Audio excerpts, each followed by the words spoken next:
Hola Mauro, ¿qué tal? Muy buenas tardes. Hola chicos, ¿cómo va? Bueno, hoy tenemos una columna un poquito extensa, o sea que vamos a hacer medio rapidito.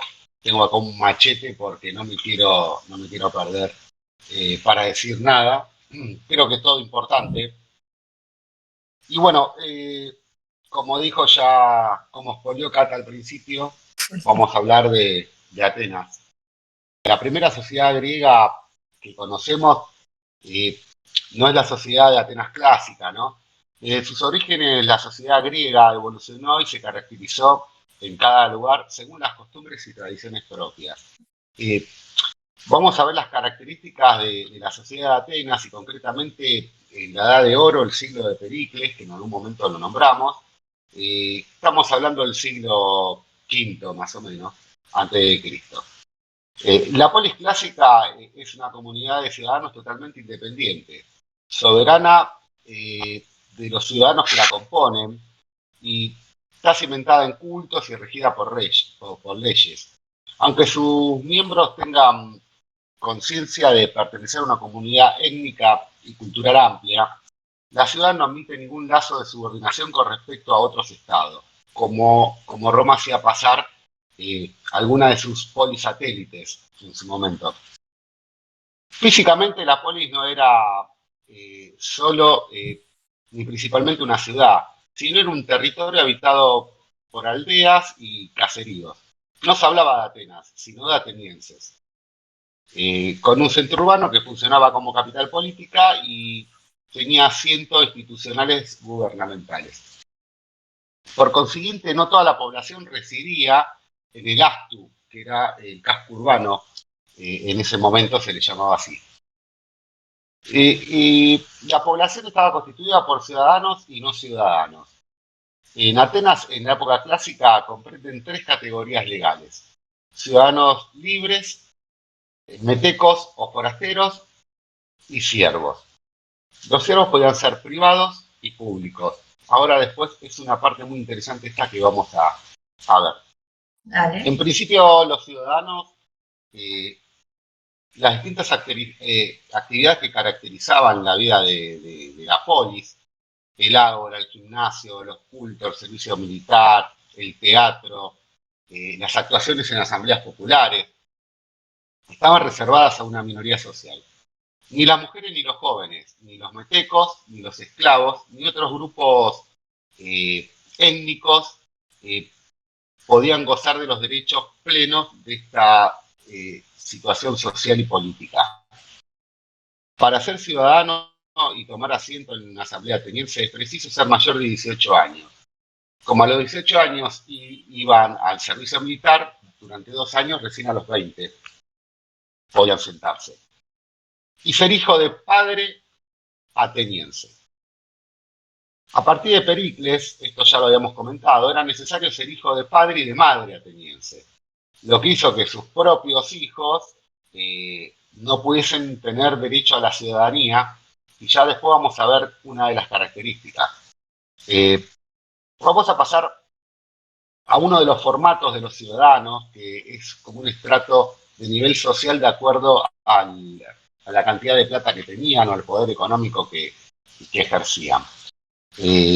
Vamos a ponerle los penta para que sea un poco más simple la pronunciación. Eran hombres cuyas propiedades podían producir anualmente 500 medidas de grano. Ya en ese momento ya teníamos el principio de lo que sería un tributo y de cuentas fiscales. Ahora después lo vamos a seguir viendo. O más de 500 metreras de vino o aceite. Los atenienses de clase noble formaban el grupo de los patriadas y monopolizaban el poder. Estos eran medidas que tenían económicas en ese momento los atenienses. Después estaban los hippies o jinetes, que solo podían costearse un caballo o equiparse para el servicio de caballería. Después estaban los hoplitas, aquellos que podían armarse para servir a la infantería y solían recoger unos 200 medinoins, que eran una especie de moneda que tenían en Atenas, no sé si está bien pronunciado. Después estaban los tetes, quienes no podían hacerlo bajo ningún punto de vista de recoger no tenían capacidad de plata. En un principio esta clasificación tuvo un sentido político importante, pues la pertenencia de cada una de ellas tenía una calificación para desempeñar determinadas magistraturas. Esto estamos hablando de los altos estratos de los atenienses. La ley excluía a los tetes de pagar ciertos tributos y los principales cargos económicos de los tetes los solventaba la gente de plata. Y la gente de plata sí tenía cargos que podían ocupar, que eran principales, como la tesorería, y eran reservados todos los cargos que eran legislativos exclusivamente para esta característica de gente con poder económico. Las dos clases más acomodadas estaban obligadas al servicio militar, en la cual ellos iban al servicio militar con sus propias armas, con su propio ejército, la gente que tenía mucha plata. El ateniense medio era propietario independiente, era un artesano, comerciante o fabricante de la ciudad. Era una sociedad mucho más homogénea que la nuestra. Había, claro está, diferencias entre nobles y plebeyos, ricos y pobres, hoplitas y tetes, hombres del campo y hombres de la ciudad. Y tales diferencias repercutían en la vida política. La vida cotidiana del ciudadano ateniense estaba dominada por la atención que requieren los asuntos del Estado. Pero eso debería ser solo en la teoría, porque en la práctica es muy difícil que un campesino pueda dejar de labrar su tierra y de cuidar a sus hijos para hacer política al ágora. Esto era algo que está más que claro. Sin embargo, al mismo tiempo que desaparece la ambición de los honorables de las clases altas, por primera vez los atenienses de clase baja se empiezan a preocupar por la situación del dinero. En todo este cuadro, las mujeres, por muy hijas o esposas de ciudadanos que fueran, tampoco intervenían en la vida de la polis, ni tenían voto.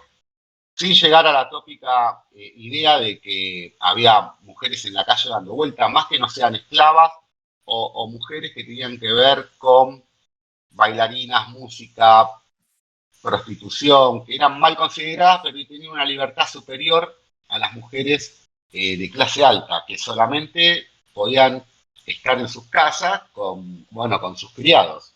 Vamos a pasar ahora a los metecos, que era el segundo estrato.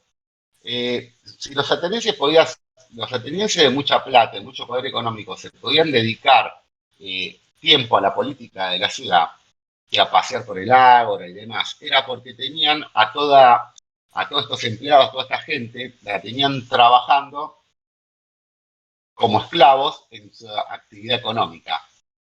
Mientras que ciudades como Esparta practicaban periódicamente la expulsión de extranjeros, Atenas, que era más liberal, permitió que muchos griegos no atenienses vivieran en su suelo y gozaran de importantes derechos.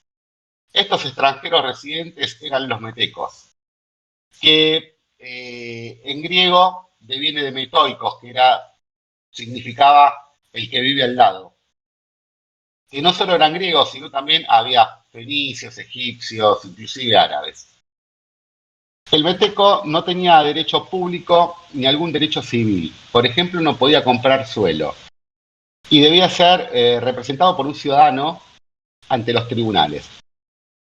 En ciertos casos muy reducidos de gran mérito, se le otorgaba lo que era la isoteia o igualdad de carga con respecto a los demás ciudadanos. En el siglo V, los metecos de Atenas representaban casi la mitad del número de ciudadanos.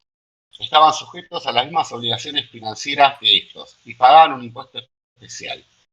Además, podían frecuentar los gimnasios públicos, no así los esclavos, podían ingresar al ejército, a la flota de remeros, podían poseer esclavos, adquirir bienes inmuebles, pero no ni tierras ni casas.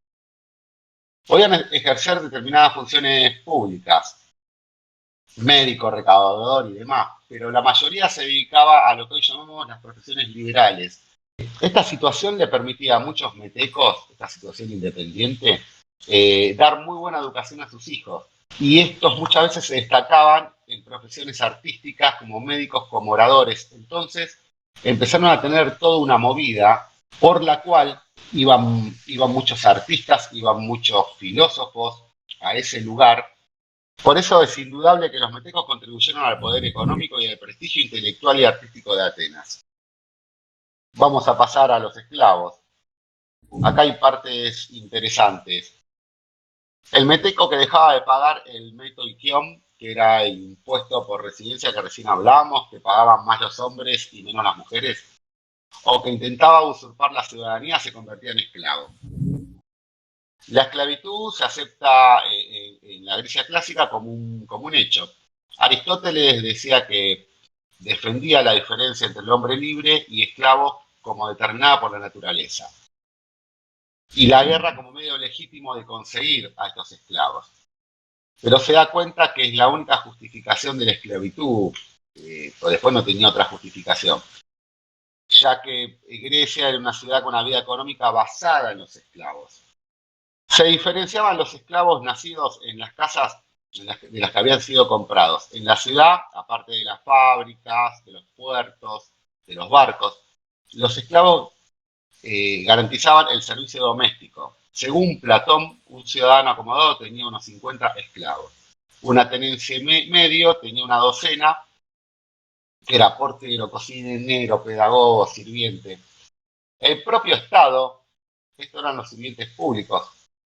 Esto es muy interesante. Nunca lo había escuchado. El propio Estado era propietario de esclavos.